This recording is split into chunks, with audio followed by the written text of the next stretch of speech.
Çin'deki elektrik kesintileri aralarında Apple ve Tesla'nın da bulunduğu pek çok fabrikada üretimi durdurdu. Ülkenin kuzeydoğusunda bulunan bazı dükkanlar mum ışığında faaliyetlerini sürdürmeleri nedeniyle erken saatlerde kapatıldı. BBC'nin haberine göre ülkenin kuzeydoğusundaki eyaletlerde uzun süreli elektrik kesintisi meydana geldi. Elektrik kesintisi 100 milyona yakın kişinin hayatını olumsuz etkilemenin yanı sıra aralarında Apple ve Tesla'ya üretim yapan fabrikaların da olduğu çok sayıda tesiste üretimi durma noktasına getirdi. Avrupa Birliği Dış İlişkiler Servisinden yapılan açıklamaya göre AB ve Suudi Arabistan dün ilk insan hakları diyaloğu toplantısını gerçekleştirdi. Avrupa Birliği, Suudi Arabistan'da yapılan reformları memnuniyetle karşıladığını, bazı haklar ve özgürlükler konusunda endişelerini yinelediğini duyurdu. Avrupa'da faaliyet gösteren en büyük uyuşturucu kaçakçılığı şebekelerinden Balkan Karteli çökertildi. İspanya, Avrupa'nın en aktif uyuşturucu kaçakçılığı şebekelerinden Balkan Karteli'nin çökertildiğini duyurdu. Operasyonda 6 tondan fazla uyuşturucu ele geçirildi ve çete üyesi 61 kişi gözaltına alındı.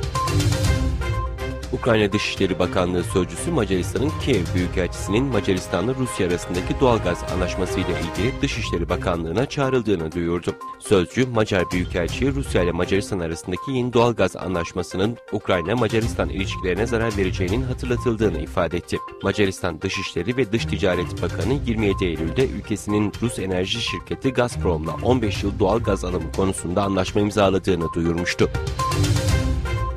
İran, Kereç kentindeki santrifüj bileşenleri üreten tesise Uluslararası Atom Enerjisi Ajansı müfettişlerinin girişine izin verilmesini isteyen ABD'nin çağrısını geçersiz olarak niteledi. Avrupa Birliği, Alman otomobil üreticisi Volkswagen'in emisyon skandalı nedeniyle sadece Almanya'da değil tüm AB ülkelerinde şirketin araçlarını satın alan kişilere yanlış yönlendirme gerekçesiyle tazminat ödemesini talep etti. Ofisine gidip gelirken makam aracı yerine çoğunlukla bisiklet kullanmayı tercih eden Hollanda Başbakanı Mark Rutte, organize suç örgütlerinden gelen planlı saldırı veya kaçırma tehdidi nedeniyle sıkı korumaya alındı. Mark Rutte'un karşı çıkmasına rağmen Hollanda Kraliyet ve Diplomatik Güvenlik Servisinden özel eğitimli ekiplerin Başbakan etrafında güvenlik çemberi oluşturduğu belirtiliyor.